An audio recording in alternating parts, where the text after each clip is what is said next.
Value is really the currency of real estate. And our first transaction was to buy Marathon, which is a $1 billion acquisition. First time Oxford couldn't make a mortgage payment, terrifying moment. The schools are missing the second step, which is what do you do once you get an appointment to see someone? If you've got one lease, that's one thing. If you've got 2 leases, that's 2 things. But if you've got 100 leases, what are you going to do now? Real estate investment is all about relationships. Because if I can figure that out, then I've got a successful business. Well, thank you very much, Jon, for meeting with me today. So you are obviously very well known. You're one, if not the most iconic real estate figures in Canadian real estate. I know some people have called you the smartest man in real estate. I was at a panel recently where someone referred to you as the Beyonce of real estate. Um, But yeah, so you're the founder and executive chair of KingSet. You started your career as a retail stockbroker. From there, moved on to Oxford, where you started as a leasing coordinator and then moved your way up. So that's kind of where I want to start, is just with your origin story. So as a retail stockbroker, was there any strategy to that to then move into real estate, just the way that Oxford ended up kind of playing out? Or was that just that's where you kind of started and then decided to move over? It was all happenstance. First of all, pleasure to be here. When I was in my 4th year university, everybody was getting jobs. People were coming to campus to interview. I interviewed with a few people, wasn't a good fit. And then one of the brokerage firms, Scotia McLeod, they sent someone down. And the person they sent down was their number 1 salesman in the country. And this guy could sell wallpaper to a wall. And having gone through my interview with him, I came out like Moses from the mountain and said, this is what I want to do. I had a great 4-year run with it. It was a great time in the markets, late 70s, Alberta, oil and gas, and it was a tremendous learning experience for me. Amazing. Yeah, I've heard you say that that was kind of like your version of the MBA. Totally. So then when you moved over to Oxford, your dad was running the company. So had he encouraged you to come over to real estate, or what was kind of the thought process to kind of move over there? 'Cause obviously, He didn't encourage or discourage me, but having spent 4 years as a broker, ultimately I in my mid-20s, I said I'm not sure I want to do that for the rest of my life. I talked to him and said maybe I could get a job with Oxford. He said, go see a guy. I saw a guy, and on I went. oh, no way. So it actually just like kind of happened organically like that. So I find it interesting because I've been in real estate for, call it 13, 14 years now. So your transition from like leasing coordinator then up to being appointed the CEO and running the company was a pretty short span within 10 years. As a, I guess, a young person that's kind of moving up in the company, did you always have that leadership side to you, or did you have to learn as you were going, or what were some of the challenges kind of moving up so quick? So, leadership is something that you sort of start a little bit with and learn what it is as you go. I started as leasing coordinator, and in 1980 in Toronto, it turned out to be, yet again for me, perfect timing. The market was moving, and so deals were moving, and I had a great, 2 years. That evolved into being a development manager for what is 150 York. And that evolved into working in St. Paul, Minnesota, Oh, no way. on a combination of a workout and mixed use projects and stuff like that that was very high energy and super good. And then in 1984, I was given, that job was completed, and I was given some opportunities, and I took the one that most people wouldn't take, which is to go to Calgary. And Calgary in 1984 was, in very desperate shape, and I thought perfect for me, because there was more upside than downside. So, and I had a great experience in Alberta. We did some very cool things, and in 84, 5, 6, great years, Calgary. Then, the market started to melt down, put some pressure. There was some executive turnover at Oxford, which created some, pressure for my father, and so I ended up in a leadership position at a young age, and I was president of Oxford effectively in 1998, I guess, or 88, and my father left the company in 92 when he retired. So, and I took over as CEO. So that was sort of that career progression, and it 1992, of course, the world was as difficult as it gets, Yeah. and I had three assets. That's it? Yeah, my three assets were that I had no money, Oh, okay. I was young and very naive, Yeah. and I was optimistic that there was a way to get out of that morass. And those three assets were fundamental to get us through the next period until we could see the market starting to turn in 1994, which led to us going public in 95, creating a bit of a capital base, a micro capital base, and then growing the business after that.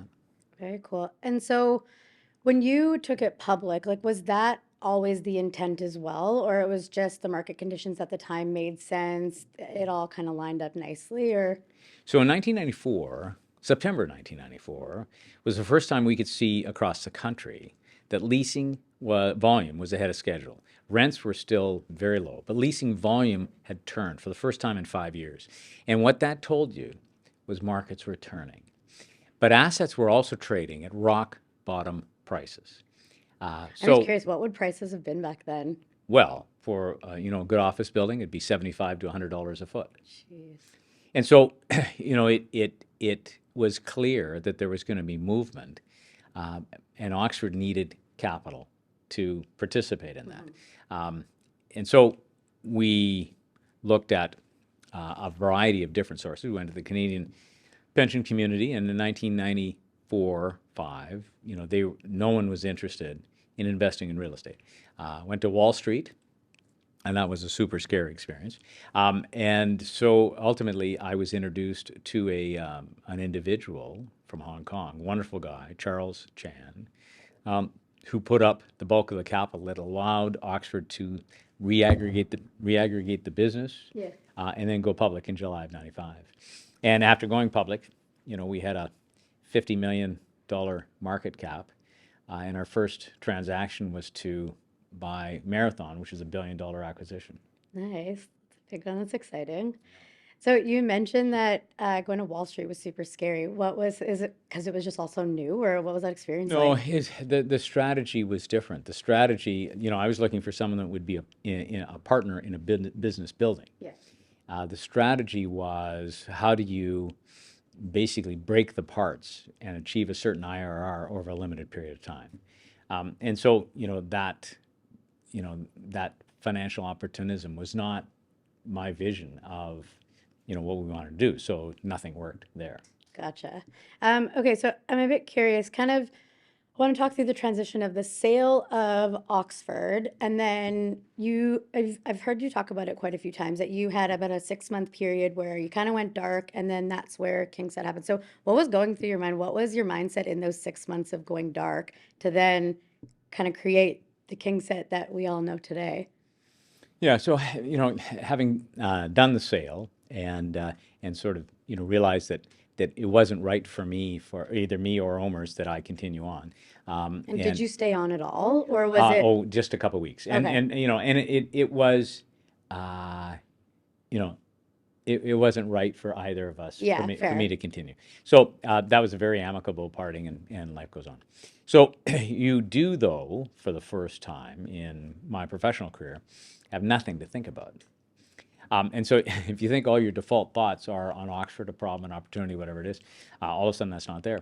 So it was hugely interesting and energizing. It was also, our youngest had gone away to university. It was our 25th wedding anniversary, and so my wife and I sat down and planned an amazing 6 months. And So it wasn't just all dark. You were enjoying your well, it was time for dark a from bit. it was dark from the perspective that I had no forwarding email address, Yeah. cell number, and didn't contact any business people. And I mean, nobody knew where we were except our family, right? So that was the element of going dark, and going dark was super important for two reasons. One was it allowed Oxford to sort of not have the shadow of Jon Love around. Yeah. It was also, I didn't have sort of the shadow of Oxford around. So when I came back and people said, what do you think about what Oxford's doing here or there? I said, look, they're great people. And I don't know, I've been away, and let's change the channel. So that was a very constructive gap for both, the Oxford team as well as for me. And like, did you know that you always wanted to kind of start something afterwards? Did you ever think, okay, I'm done? Like, I know you're pretty young. I think you're 47 when you started KingSet. Did you weigh that out at all, or was it no, you wanted to kind of continue on and see where it goes? Yeah, I thought about a number of different options. One is, I could manage my own capital. I could do small real estate things. I could do, I don't know. Retirement in the narrow sense was not what occurred to me. As you said, I was 47, and still had some gas in the tank. So, but when I came back and I went on my circuit of having coffees with people, where I was just trying to listen and see where there might be an opportunity where I might be helpful and constructive in doing something. And what came out of that was that the large Canadian pension plans had an allocation for an opportunity class Canada, opportunity style of investing real estate Canada. But there wasn't really a vehicle that people could invest through. So, so that's the niche I started with. And, I've often said, those were, I was known to all those investors because they were partners in Oxford and Assets. And while I may not have been the sharpest knife in the drawer, at least they knew which drawer to put me in. So they were kind enough to support, the start of a venture. And that was, it took about a month to put together a limited partnership, and It's actually pretty quick to put 200. together. Yeah, well, it's actually, it was a pretty simple analysis because when you're doing a blind fund, there was me with a one-page OM. You make Oh, a so simple that's how it decision. was operating from day one. It was always blind funds. Yeah.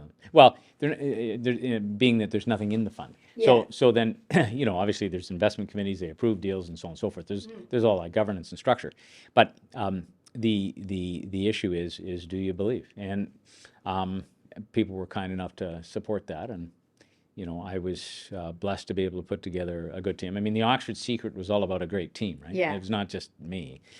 It was a great team, and KingSet, I've had a couple, very strong teams. Yeah. And that's what makes that all work. Well, I mean, again, I've had a bit of experience working with KingSet, but I think everyone that kind of knows you and the reputation here is you're pretty traditional in the sense that people are in kind of Monday to Friday. Everyone works really hard, but I would say that like some of the top talent, if not some of the best players in real estate, do work at KingSet.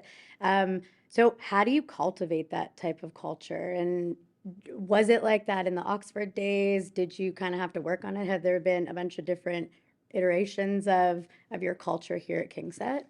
Yeah, so I think culture to me is a few simple concepts. It's all basic values. Yeah. Values really are the currency of real estate and real estate investment, and it is people are happy to participate in a team where the values are clear and the leadership's clear. And I've always, sought to do that. And it's respect for everybody's contribution on all sorts of levels. And, pushing people to do things that's perhaps a little bit out of their comfort zone. So they challenge themselves, and you get the intellectual motivation of doing some exciting work. And, compensation has to be, compelling, but it also has to be, the work has to be compelling, and the environment has to be compelling. And it's the third issue where I think with focus on values, respect, integrity, transparency, and building relationships with people, that's what is the glue that really puts the business together. Yeah. And that was the same thing in Oxford. Oxford, its calling cry was building relationships. And that defined everything we did there, and it's basically the same MO here. Because again, real estate investment is all about relationships. Oh yeah, 100%. Yeah. So based on that, because I think even you hear a lot of figures in real estate saying that relationships are kind of everything in this industry. And I think that's kind of a core value for a lot of people. But what would you say? So some of like new talent that's coming in and some new younger individuals that are listening to this podcast, you've obviously seen a lot of hires and people kind of come in and out. What do you think has, I guess, changed in the last few years? Just the workplace is obviously quite different as well.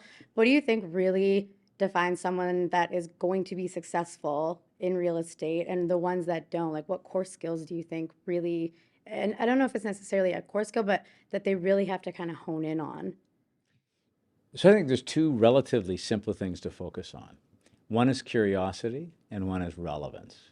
So curiosity is, trying new things, trying different things, and also having an interest in other people, other processes, and how to make better solutions for everybody you deal with. And that's coworkers, suppliers, vendors, tenants, customers, whatever that model is. Curiosity, trying new things, trying new technologies, trying new ways to do things. Curiosity.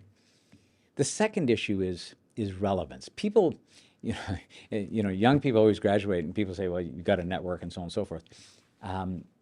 People don't really know why, and so they don't. The schools are missing the second step, which is what do you do once you get an appointment to see someone, or you have a Yeah. coffee to see someone? Well, so it's be relevant. Be relevant is just two things.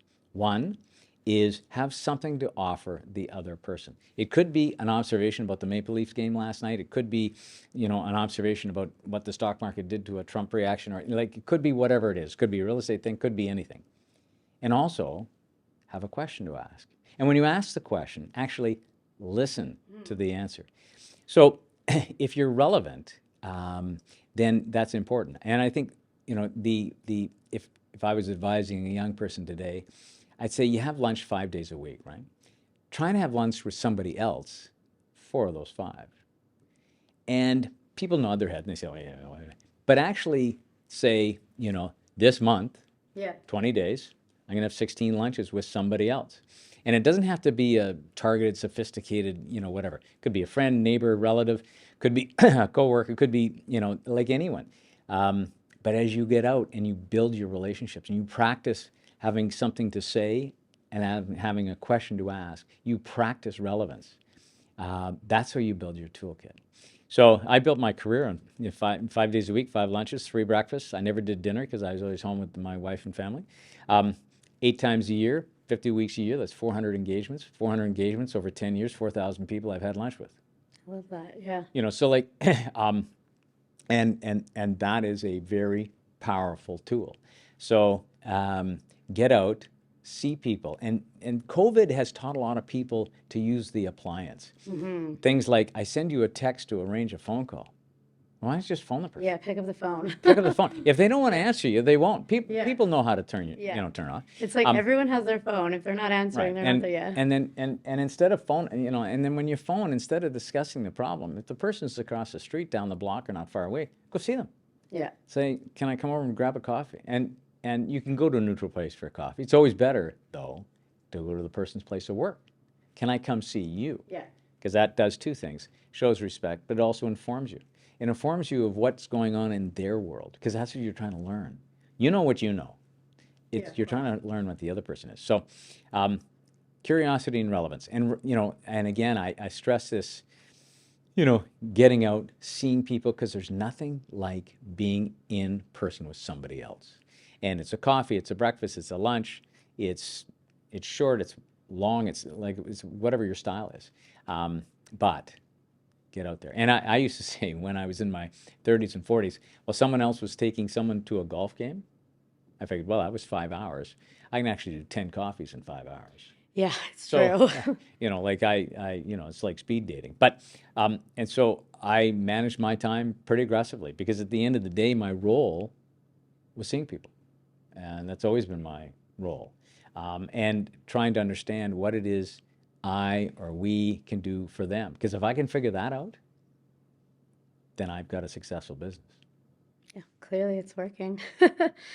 So two things you kind of touched on. So your role, obviously now you're transitioning out of your CEO role. Now you're on the executive chair. How has that whole succession planning gone? And where are you finding now that you're spending your time, and how do you feel about now kind of on the back end of your career? So when you start a business, you're hopeful you can make the first year. And then you're hopeful you can make maybe, like the fifth year. Then after a while, the thought creeps in, is it possible that this business can survive the full-time engagement of the founder? It's actually a big idea. So I made that decision that was something I thought KingSet could do, now almost 10 years ago, and put together a long-term process on how to work that succession plan. Has 4 planks. Number one is you got to find young people that can be your successors, because you can't have a successor that's 3 years younger than you are. 2 is you've got to make sure they're given decision-making power, and you can't be grinding on the decisions. You got to let them go with them. 3rd is sharing the economics, and the 4th, which is the most difficult for most founders, is migrating key business relationships. It gave me the optionality of I didn't have to sell the business. It could be transitioned. There could be a succession team in place, which Rob Coomer has done a great job of leading, or is doing a great job of leading. So that allows me different things to do, and I'm interested in different things. So my executive chair role, I'm an owner in the business. I have certain responsibilities, but I have Rob's running the show, right? And so I've got a lot of time for other things. Yeah, and he's been here a long time, so he's obviously been able to learn from you, and it seems like you guys have similar values and mindsets, so yeah, some good hands. And so you're talking about relevance. So you're very consistent on LinkedIn, and you're very vocal on LinkedIn, and you're a big advocate for Canada and a big advocate for like what's happening right now. I'm curious, do you feel a responsibility to be posting every day? Do you enjoy doing it? What has that kind of brought to, I guess, kind of letting your thoughts out there? So I think 2 things. One is I think business leaders need to share their views with a broader audience more often. We hear lots from politicians. We hear lots from labor. We hear things from academia, and business is often silent. And it's always frustrating to me when you go with business leaders and you're sitting in a restaurant and everybody's complaining about something or other, but they've not shared those issues or ideas with anybody else. So I feel it is a responsibility of business leaders to share their view on things and why certain public policy issues are important. Which doesn't mean people will necessarily agree with me, because that's not the objective. The objective is that at least they'll understand what a business leader thinks on a certain issue and why it's relevant. I started the social media gig. This is curiosity, right? So 10 years ago, I'm going at, like, what is social media? So I gave it a spin. I started with Twitter, and I realized Twitter was really last call at the bar. Yeah. And, like, people were all crazy. So that was not my milieu. So then I moved to LinkedIn, and I found that actually, I typically connect with just financial services, real estate, and so on, and only Canadians.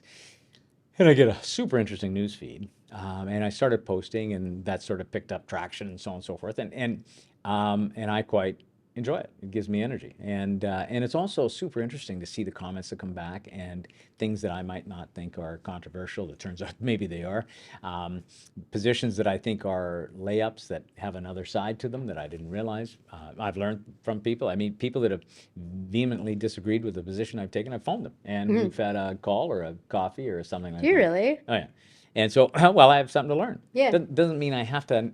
Doesn't mean we necessarily have to agree with each other, but Yeah. we also don't have to be disagreeable. Yeah, you can see the other side. And when you see someone live and who's got quite a different opinion than you do, well, all of a sudden you're seeing a human who's saying, well, I didn't mean to say exactly that. I meant to sort of say this, and I learned something, and life goes on.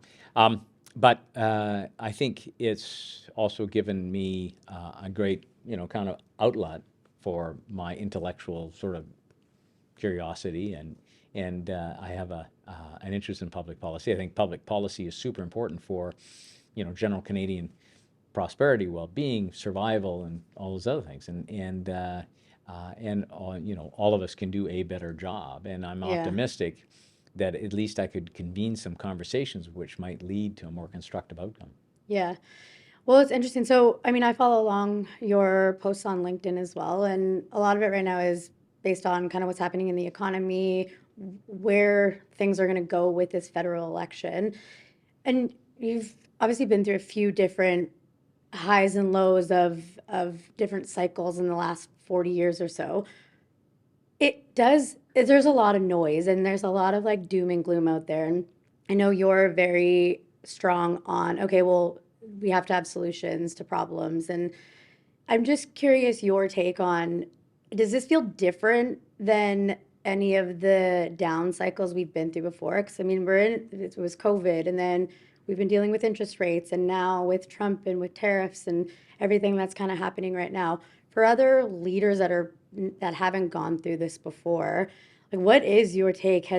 I know everyone says, "Oh, we're going to get through this, stay positive," and that's obviously the sentiment, but I am curious, does this feel different and how do we all come together? Because I think that there's a lot of benefit right now for Canadians to kind of come together, but how does that happen and how do we make this a positive time? Yeah. So it's always different Yeah. because you've got different factors driving different things. What is not happening this is not what I'll call an operating recession. An operating recession is where you've got high vacancies, your tenants can't pay rent, and you've got a crisis at the asset level. And generally, Canadian real estate buildings are more or less full, tenants are more or less paying rent. Like, that's all kind of okay, right? It's not perfect, but it's like that's mostly okay. The capital side is reflective of kind of an anxiety of what's going on in both the world and the country. And so there's not a lot of transactions going on. Yeah. And so people that are trying to reallocate capital by, I want to sell that and buy that, are frustrated they can't make that happen. We're also seeing, a substantial housing slowdown, which, drives a lot of capital activity Yeah, of in the real course. estate space. But, those are not scary things to me particularly. They're just things you have to manage. I think the challenge for the country is, finally we will have a prime minister with a mandate, and I think the challenge for that person will be to energize Canada around a real national economic industrial strategy, which has to include a substantial focus on resource exploration, extraction, and exporting. I mean, our resources are everywhere Yeah. of every kind. Food process. We have to really press the bet on our assets and the attributes that this great country has. One of the challenges that I've seen since over my 45 years is every year that goes by, there's sort of another set of regulations which slows everything down just a little bit. And it's sort of like your commute time from Etobicoke to downtown from 1980 to today. Yeah. Every year it's another minute. Well, it turns out that's 45 years, so it's another 45 minutes today. So Yeah. we have to cut through all of that. And this is going to be difficult. We're going to have to make some difficult decisions. We're going to have to actually decide if we're going to get any big projects done. We can't have unanimous approval of every Canadian. And somebody will be unhappy and someone will have a sign in front of something somewhere. Yeah. But as a society, we'll have to make a decision. Do we have what it takes to make some decisions to get things going? Because while it's always easy to hand out money to subsidize this or to help this person or whatever, and I'm not minimizing any of that, we have to focus on how we make money. Yeah. And our biggest trading partner has sort of adopted a very aggressive stance. So economic independence for us is becoming what is obvious, an energy superpower, number one. Number two is by leaning on our great research institutions and other things. Number three is unlocking housing. And all Yeah. we have to do in the housing file is legalize it. The housing, I just don't understand because even now with like the Liberals saying that they want to get into real estate development again, like I just find you hear developers talking all the time that okay, well, if you were to get rid of some of the regulations there, it's 30% is essentially what it comes down to. Like, I don't understand why the government won't allow some of the public sector to kind of just run with it. Like, it seems like there's always just been this fight. And truthfully, I'm not, like, I'd be curious your take on it. And is there ever a time in the next little bit where someone is going to just put their foot down and kind of start moving some of these things Well, forward? I think if the Liberals and the Conservatives have a very different approach Yeah. for the housing crisis. I mean, as you said, the Liberals, are looking to create a new development company that would use taxpayers' money to build houses, and which is amazing to me. I mean, we have a world-class development industry Yeah. that's sitting at idle at the moment because you can't develop projects because of the taxes. So the flip side is the conservatives are saying we'll pressure all three levels of government to get rid of the taxes, and we'll also put some pressure on reducing regulations. And that strategy would unleash the private sector. I mean, if they did what they said, we've got a dozen sites that are ready to go. Yeah. As like a ton of the developers are Right. talking about right now, too. Yeah. Yeah. So everybody's sitting on the curb waiting for something to happen. So I think it's two different views. I mean, there's no right or wrong per se. There's just two different views. The liberals say the government will solve your problem, and the conservatives will say we'll get the government out of the way, and so the private sector can solve your problem. And Canadians will ultimately pick what they think is right. Um, and no matter which choice is made, Yeah. not everybody's going to be happy. And it's the same thing on energy that conservatives will get rid of Bill C-69, which blocks all new energy projects, all substantial ones. And the Liberals have said they're not moving it. So there will be talk of resource sector stuff, but you can't do anything unless you get rid of C-69. And C-69, the relevant provision in it is that a company has to go through all the regulatory approvals right to the end, and then it comes to federal cabinet who has a veto. So you're always subject to the whims of a political poll after spending $100 million in 3 years getting Yeah. everybody to agree and everything that you were asked the company to do, they did, and then cabinet says no. So that's a risk a private enterprise can't take. So this is the two different views, which is why ultimately the Liberals had to take over Trans Mountain Pipeline. Yeah. And so now the taxpayer as you saw the cost escalations. I mean, the government's not set up to build things. Yeah. No, for sure. Governments is set up to make the rules and then let businesses take the risk and build things. And so that's that will be the election. I hope that is the election question. Yeah, it's going to be interesting to see how things play out. We definitely need change here. And yeah. Okay, so I want to kind of transition away from that and kind of more talk about you and just sort of your leadership style and just you kind of as a person. So you had mentioned it, you're very close with your family. You didn't do dinners before. So running these large companies, how did you find balancing your time with your family and then on the corporate side? Because obviously you get pulled in a bunch of different directions. Did you have hard rules that you wanted to follow? Well, any young person building a career has the same issues, right? Yeah. Which is there's more demand on their time than they can process.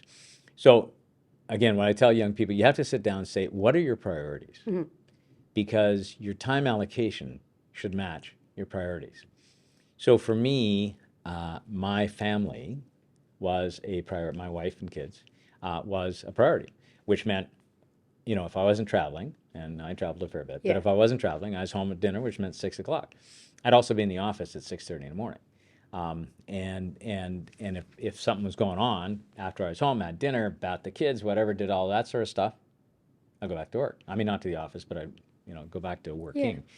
So, I made all that happen. Now, what I sacrificed is I never played golf. Okay. And I had less time with male friends. I didn't go drinking on Thursday nights or, so I decided that was less important to me than being home, with the kids in a bathtub or, whatever I was Yeah. doing. And so the same thing always happens. I think in running a business, how you extend yourself is, you have to build a team and then delegate responsibility to the team and understand how to manage that process. I mean, ultimately, I always have had a team of 6 people, and basically each of the 6 of us had 1/6 of the responsibility of doing whatever we were doing. And we would meet regularly and, compare how we were doing on our slice. But you had your slice, you had your Yeah. slice, you had your slice. And so people were running their business or their part of the business, which was, important. And so people have always felt, I think, a sense of ownership of their I was going to say that's pretty great, giving the autonomy to them segment. in that sense. Well, Yeah. I think it's fundamental because Yeah. the extent that you are command and control, you can't get anything done. At Oxford in 1992, we had 10 million square feet of office space in 10 buildings, and basically, I had negotiated most of the financing, all the co-tenancies, some of the leases. Like I knew almost everything about everything. Yeah. By 1995, 1996, we had 65 million feet in 175 buildings. And half of them I'd never even seen. So if you think of the evolution of that management style, where you go from a position of really deep knowledge Yeah, no, for sure. to Important. zero knowledge, right, on a micro level, and that forced me to sort of really trust that team, and we together figured all that out, right? And so that model exists. So again, it's the Monday morning meeting. You've got your senior team, and you go around. You're doing Yeah. you operations, finance, administration. What everybody's doing their piece. Okay, break. Off you go. And I think pushing decisions further and further down enables and empowers more people, and you really unleash the creativity and the talent of the organization. I feel like that can be pretty hard for some people to do. Like when you were going through that and as you guys were growing, was it hard for you to start giving Well, away some responsibility? it takes adjustments, but at the end of the day, there's a tendency, especially if you're a line officer, there's a tendency to think, well, actually, no one would negotiate that lease better than I would, because Yeah. just between us. Yeah. But if you've got one lease, that's one thing. If you got 2 leases, that's 2 things. But if you've got 100 leases, what are you going to do now? Yeah. So then you have to go from being a player to a player coach. You go from a player coach to a pure coach, from a coach to a GM, and you move up. And today I'm in the owner's box, Yeah. with a martini and the TV's on. So, but as you go through that migration, you have to trust people. You have to live with some imperfection, and you have to make sure that you've got people that are aligned, motivated, and on the same value plane. And it's that last piece of the puzzle that's Yeah. the most important, because if you've got someone off the values plane, everybody will know, A, and B, it poisons the whole well. But if you've got people aligned on values, you can do a lot. So you're all working towards the same goal at Right. the end of the day, and it Right. it lives in your core. What would you say throughout your career? What has been your proudest moment, either professionally, personally? What's something that you're really proud of? I think, I've had lots of highlights.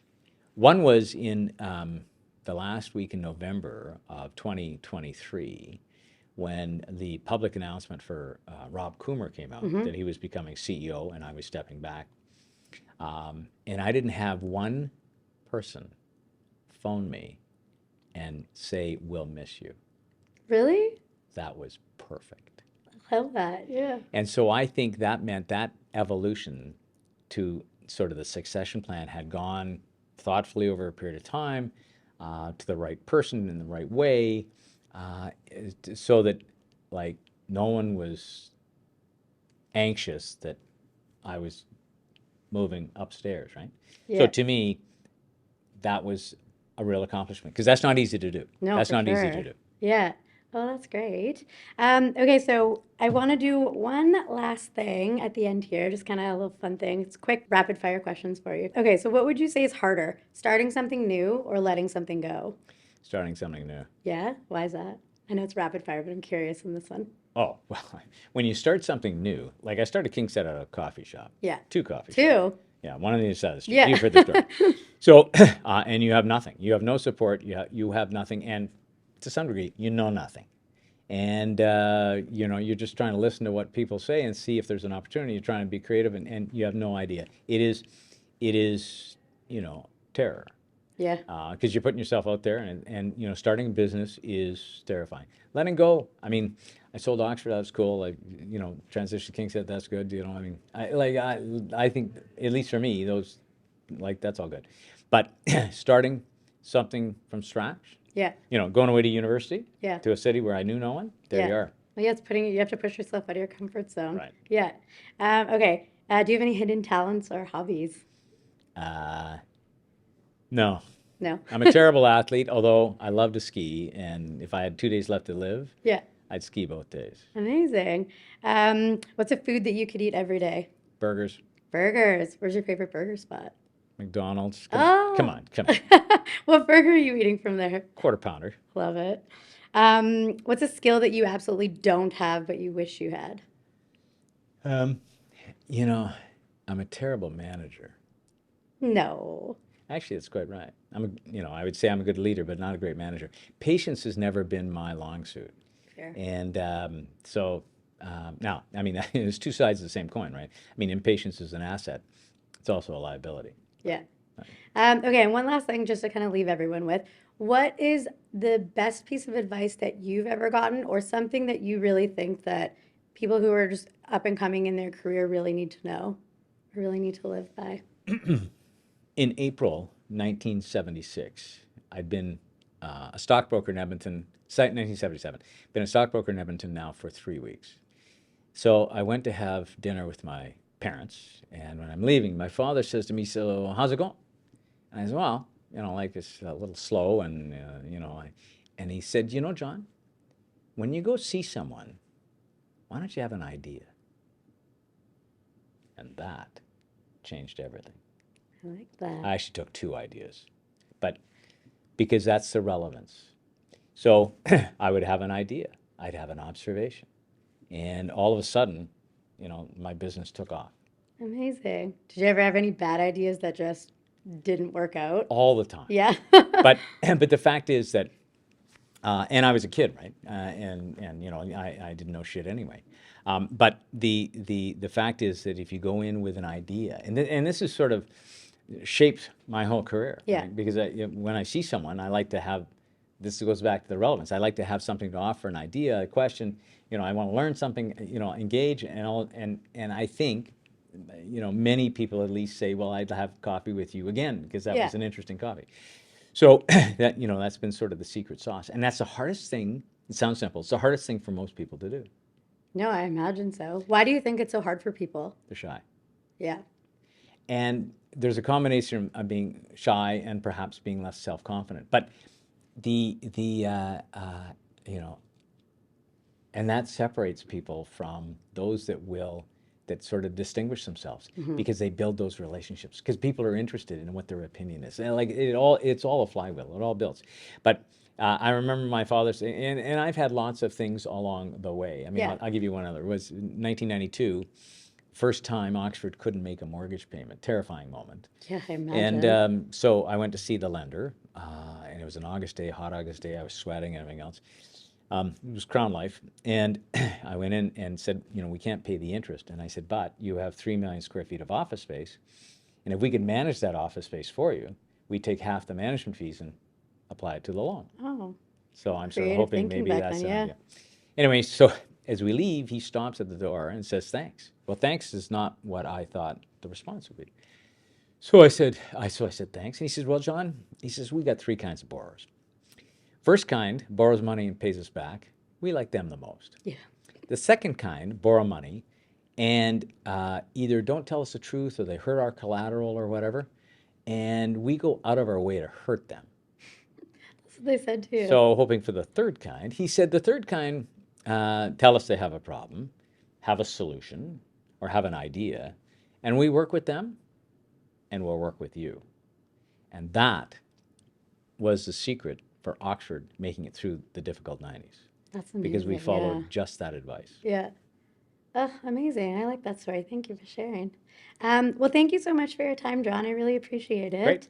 Yeah, and we're excited to see kind of where things go for you. Perfect. Yeah, awesome. Nice to be here. Thank you. Take care.